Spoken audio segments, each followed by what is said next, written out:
The Hyundai Santa Fe is amazingly popular in America. Named after the fabled city in New Mexico, the Santa Fe has sold an insane 468,725 units last year. In the UK, it's Hyundai's biggest vehicle. Well, actually excluding these monstrosities. We've seen a few generations in the UK of the Santa Fe. It actually appeared in 2001, and I still see this on the UK roads as workhorse cars today.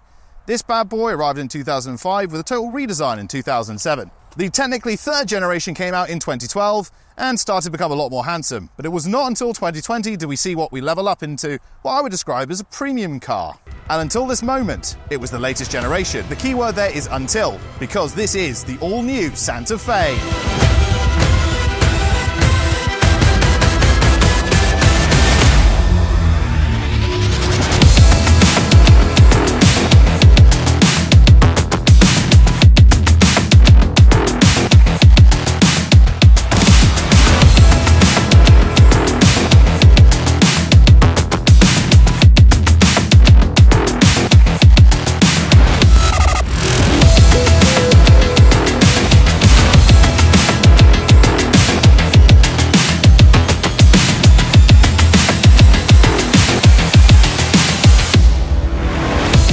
All-new Santa Fe.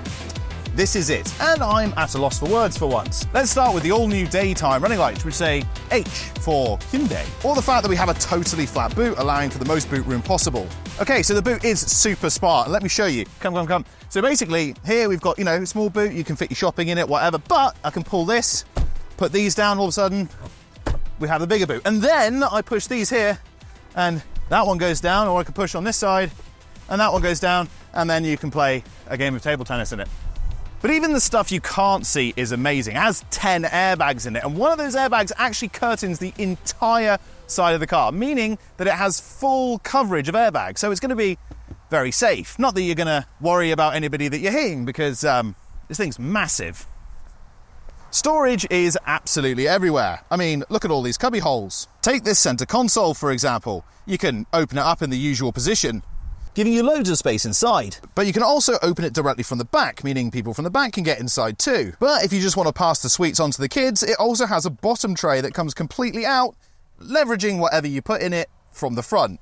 Crazy! And then you have about 18 bazillion cup holders everywhere. In the upgraded models, you even get heated seats in the back, right next to your umpteen million cup holders. I could keep going with stuff like integrated heated seats and seat memory in the second row of seats. Essentially fully reclining rear set of seats as well. I kind of wish my parents had that car when I was growing up, but all we had was a Rover Montego, and that had its rear spoiler eaten by monkeys at a safari. At least it had a spoiler to begin with. That's the only thing the Montego has over this car, to be fair. This bad boy actually has 3 rows of USB Type-Cs. So you have wireless charging in the front with a USB, with 2 USBs at the front, 2 in the back, and then 2 in the the third row of seats for the 7-seater. So you'll be able to charge an entire camera setup, or gig, or even your 4-year-old's iPad addiction. Depending on the model, you'll get 12-speaker Bose sound system with a subwoofer, so everybody can hear you, well, doing something like this. This car almost feels so luxurious, I'd rather be driven in it than driving it. But that would be a shame, because it really is a rather good drive, but we'll get onto that a little bit later. While we're here, it's probably a good idea to tell you how unbelievably quiet this car is. A lot of people think that the bigger and taller a car is, generally the quieter it will be, but actually it's not often the case, and let me explain why. The taller a car is, the more air it has to push out of the way as you're driving, the more metal it has to resonate with sounds coming through the tyres and onto the road. So I can only assume what Hyundai have done is stuff it full of sound dampening and sound deadening to make it feel as luxurious and quiet as possible, which I like, because it means they're paying attention. Absolutely fantastic. That was a huge pothole, and I felt nothing. Even while going through these back lanes by Torbay on this single track road, because I can see basically the whole bonnet, I'm still feeling pretty damn confident about my driving, and not that I'm going to scuff the rather beautiful burnt orange paintwork we've got on this model. Plenty of room in here for people of all heights. I mean, I'm not exactly massive, but even I have way more space than I actually need. And I'm also sitting on like the highest seat setting right now, so I can tower above everybody else on the road. I guess the only problem is that with so much space and so much enjoyment, you may actually need a megaphone if you want to speak to the driver from the back seat. Or of course you could text. And texting, that wouldn't be a problem either, because with 2 wireless phone chargers at the front, and I've actually got them charging my AirPods right now, which means that, hey ho, if you are needing to go to the gym and you've forgotten to charge them the night before, no big deal. And of course things like wireless Android Auto and Apple CarPlay and all of the other usual phone connectivity stuff, well, you effectively have your own comms unit in the car. Speaking of the infotainment, you have Hyundai's usual dual-screen 12.3-inch display setup, which is, as ever, a fantastic. It's Hyundai's brand new entertainment system, so you go home and then you have umpteen million options. You've got navigation, obviously radio, FEV stuff, but you can swipe across and then go into phone projection. It's got wireless Android Auto and Apple CarPlay. You can adjust basically everything in the car, as you can see, and it's also super responsive. So if I just want to do the brightness or navigation guidance, this volume, you can do that with absolutely no issues whatsoever. Everything just feels plush and ready. Everything's got a really nice, satisfying tactile feel to it, and you've still got buttons rode across it. So if you do misclick, you can always find your way. And look at that, new terrain button. So let's talk about my favorite bit about the Calligraphy, which is what we're in today, and that is it's got a UV sterilizing glove box. So in this glove box here, as you can see, you can put anything in it and then press this button down here, and effectively whatever you'll have inside will be sterilized. You even get a warning sticker. The warning sticker says UV rays are released in the storage box when the UVC sterilizer is operating. For more information, see the owner's manual. Basically what you need to know is this will basically sterilize anything you put inside. Now I think we should talk about some of the cool tech that's in this car. And let's start off with the mirror. Now I don't click away, hear me out, okay? This is a DCM mirror, a digital central mirror. And you can have it so it's just your ordinary everyday mirror for everyday driving, not a problem whatsoever. But at the flick of the switch, you pull the dimmer switch, it then becomes a fully digital mirror with a camera, which is posted in real time. I can see everything behind me, and actually I can see a wider field of view, which is kind of more important because you want to be able to see as wide as possible, giving you the most visibility, which is good in a car that's this big. The camera is also mounted on the rear spoiler. It does take a little bit of time to get used to if you haven't used one before, but then if you're not a big fan, you can just simply switch it off and away we go. And now I can see everything as per normal. I mean, that's boring though. We want to keep the digital mirror. There we go. That is awesome. The head-up display that's on this model is massive and really, really easy to understand too. It basically means I should never actually have to look down at my instruments. I really hope that Hyundai are the first ones to crack the whole windscreen AR experience. They can do it. I know you can, Hyundai. Please. Oh, and if you're enjoying the video thus far, make sure you leave a like. It helps us out a lot. Don't forget to subscribe if you haven't already. And if you want to come and drive it yourself, you can find out some more information. There is a clickable link in the video description. You can go there and do whatever. Subscribing and liking, that's all free of charge. And you, of course, can unlike and unsubscribe at any time.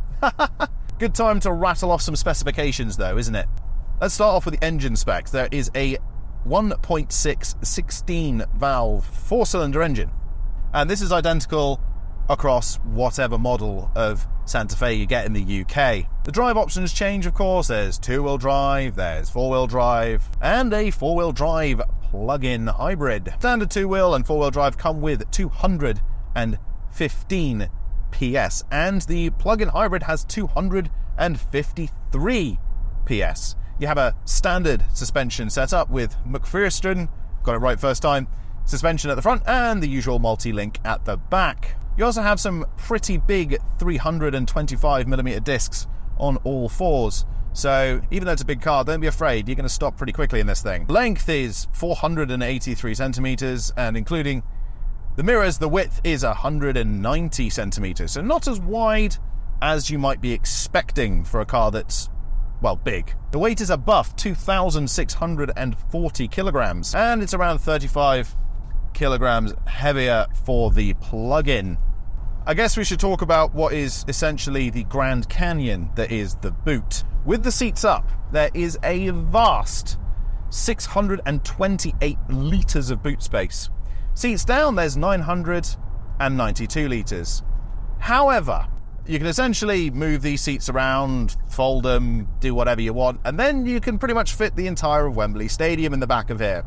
I guess we should go through the spec and trims. So there is no basic spec. There's no entry-level SE, there's none of that.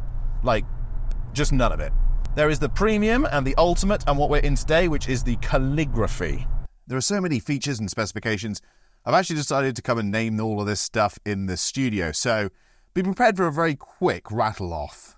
20-inch silver alloy wheels come in the Premium and Ultimate, and 20-inch black alloy wheels come on the Calligraphy. Automatic headlights with dusk sensors are standard on all trims. Black finish styling with a skid plate, fender upper garnish, door side garnish, pillars, rear bumper mounting, moulding, that's all standard on the Calligraphy. The hidden C-pillar assist is on the Calligraphy only, and it's quite cool. Check this out. So, the Calligraphy then basically has this cool little thing on top, which, if you wanted to get up onto the roof so that you could, I don't know, load it with bikes or storage or whatever, you just open this up, grab hold here, and you're away.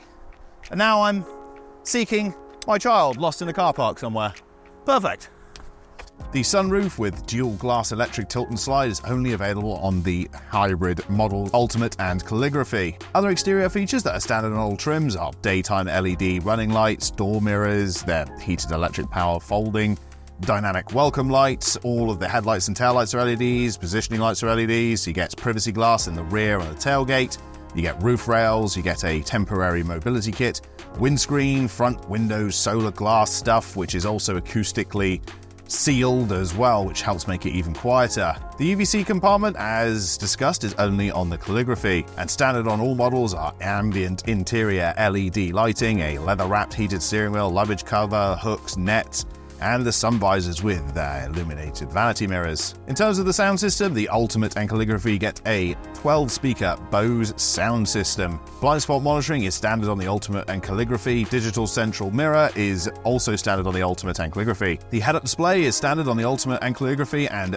as is the Highway Drive Assist 2. Remote Parking Assist is also standard on the Ultimate and Calligraphy. The surround view reverse parking monitor is standard on the Ultimate and Calligraphy. Wireless phone charging is available on all of them, but only the Ultimate and Calligraphy get the dual charging pads. Instead of the DCM mirror, the Premium gets a standard electrochromatic rear view mirror. Highway Drive Assist is standard on the Premium. Parking sensors front and rear are completely standard across the range. Standard on all trims are, of course, the 12.3-inch touchscreen with navigation, wireless, Android Auto, and Apple CarPlay. The second and third row of USB-C charging ports, air conditioning with dual zone climate control, automatic windscreen wipers with a rain sensor, Bluetooth with voice recognition, the drive mode selector, the gauge cluster with a 12.3-inch LCD display, the front cup holders, the rear cup holders, in fact all of the cup holders that we've already mentioned, the USB charging ports, the immobilizer, the intelligent speed limit assist, the follow lane assist, the lane keep assist, the fluid washer warning, navigation, adaptive cruise control with stop and go, over-the-air updates, steering wheel controls, tire pressure monitoring system, the auto defog function, and emergency call are, of course, standard. Parking collision avoidance assist is standard on the Ultimate and Calligraphy, and the steering column is electrically adjustable on the Ultimate and Calligraphy as well. There's thousands of other safety features that is, of course, standard on most things, which is ABS, ESC, DBC, HAC, TSA, the amazing airbags, as I've already mentioned, the child-proof rear door locks. You get heated seats on, of course, every model, and you get ventilated seats on the Ultimate and Calligraphy.